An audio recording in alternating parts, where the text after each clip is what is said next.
24/7 এই হচ্ছে AGT live 24/7 This is AGT Live 24/7 আপনারা সবাই অবগত আছেন, রাজ্যবাসী অবগত আছেন যে আসাম আগরতলার ন্যাশনাল হাইওয়ে যেটা, সেটাতে প্রায় প্রতি বছর সোনারপুর সহ একটা অঞ্চলে ধস নামে। লোয়ার পোয়ার একটা বিশাল সমস্যা ছিল, সেই সমস্যার সমাধানও কিন্তু করিয়েছে ভারতীয় জনতা পার্টি সরকার। কেন্দ্রীয় সরকারের সঙ্গে কথাবার্তা বলে লোয়ার পোয়ার জায়গাটাতে অনেকটাই সমস্যার সমাধান হয়েছে, যেটা তার আগে ধারাবাহিকভাবে চলতো বর্ষার সিজনে।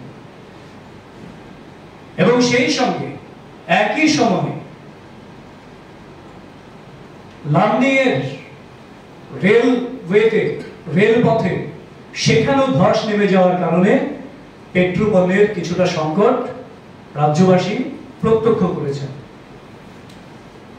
এবং সেই সংকট নিরসনের জন্য রাজ্যের মাননীয় মুখ্যমন্ত্রী কেন্দ্রীয় মন্ত্রীদের সঙ্গে, মন্ত্রী পরিষদের সঙ্গে কথাবার্তা বলে কত দ্রুততার সঙ্গে সেই সড়ক এবং রেলপথকে চালু করা যায় এবং কত দ্রুত ব্যবস্থা নিয়ে পেট্রোপণ্যকে রাজ্যে আবার ফিরিয়ে আনা যায় এবং তার যোগানকে সর্বস্তরে পৌঁছে দেওয়া যায়, তার লক্ষ্যে কাজ করছেন। এবং আপনারা অবগত আছেন গতকাল থেকে পেট্রোলবাহী ট্যাঙ্কার পৌঁছতে শুরু করেছে এবং আজকে সন্ধ্যের থেকে অনেকটা স্বাভাবিক হয়ে যাবে, আগামীকাল থেকে সম্পূর্ণ স্বাভাবিক হয়ে যাবে পরিস্থিতি।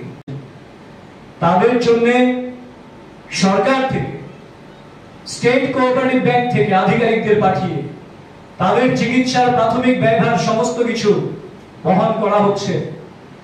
এবং Tripura state cooperative bank IBPS কে অনুরোধ জানিয়েছে এই 5 জন সুস্থ হওয়ার পর যে কোনো জায়গায় তাদের জন্য আবার যাতে পরীক্ষা বসতে যেতে পারেন তার সুযোগ দেওয়ার জন্য আইবিপিএস কে অনুরোধ জানিয়েছেন। সরকার এতটাই সংবেদনশীলতা নিয়ে কাজ করে, একজনও যাতে ক্ষতিগ্রস্ত না হয় সেই সংবেদনশীলতা সরকারের রয়েছে। কারণ এটা ভারতীয় জনতা পার্টির সরকার, এটা জনগণের দ্বারা প্রতিষ্ঠিত সরকার, এটা অন্তোদয়ের উত্থানের লক্ষ্য নিয়ে কাজ করা সরকার। কাজেই বিভ্রান্তি ছড়ানো ছাড়া সিপিএম এর আর কোনো দায়িত্ব নিয়ে বলছি। স্বাস্থ্য দপ্তরের আধিকারিকদের সঙ্গে আমি কথা বলেছি, যে পেশেন্টের মৃত্যুর কথা বলেছেন তার মৃত্যু ম্যালেরিয়ায় হয়নি, বিভ্রান্তি ছড়াচ্ছে সিপিএম। তিনি ডায়রিয়া নিয়ে ভর্তি হয়েছিলেন এবং ডায়রিয়াল ডেথ হিসেবে সেটা প্রাথমিকভাবে চিহ্নিত।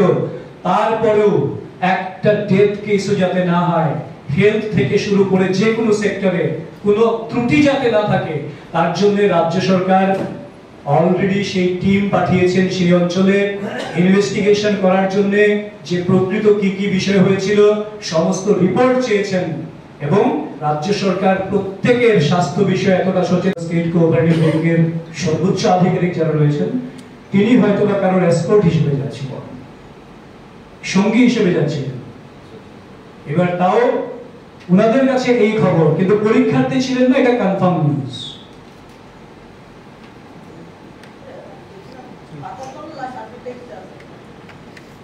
খুব শিগগিরই জানবেন, কারণ যেহেতু আমাদের রাজ্যের সর্বোচ্চ নেতৃত্ব পশ্চিমবাংলার নির্বাচনের প্রচারে রয়েছেন, গতকাল মাননীয় রাজ্য সভাপতি ফিরে এসেছেন, তো জেনে যাবেন খুব শিগগির।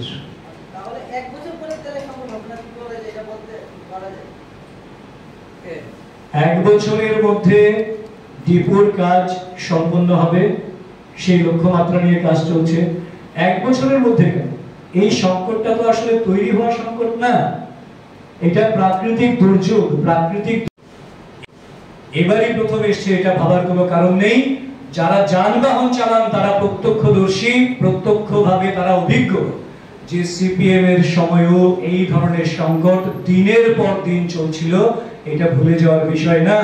আমরা সেই জায়গাটা যাতে তৈরি না হয় তার জন্য রাজ্য সরকার কাজ করছেন এবং সেটা নিরসনের জন্য আপনাদের অবগতির জন্য বলি, একটা প্রশ্ন রেখেছেন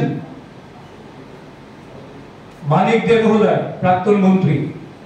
তিনি বলেছেন যে পেট্রোপণ্যের জন্য ডিপো কেন নেই, বাফার স্টক কেন নেই ইত্যাদি বিষয়। বলতে গিয়ে তিনি নিজেই বলেছেন 2016 সালে তারা একটা উদ্যোগ গ্রহণ করেছিলেন যেটাতে প্রচুর পরিমাণে ভ্রান্তি ছিল, অবৈজ্ঞানিক ছিল। তার জন্য রাজ্য সরকার, ভারতীয় জনতা পার্টির সরকার প্রতিষ্ঠিত হওয়ার পর ত্রিপুরা সরকার শেকের কোটে সেই ডিপো নির্মাণের কাজ সম্পূর্ণভাবে চলছে। আগামী 1 বছরের মধ্যে পেট্রোল ডিজেলের বাফার স্টক রাজ্যে যাতে থাকতে পারে পর্যাপ্ত পরিমাণে, তার জন্য সেই কাজ 1 বছরের মধ্যে সম্পন্ন হবে।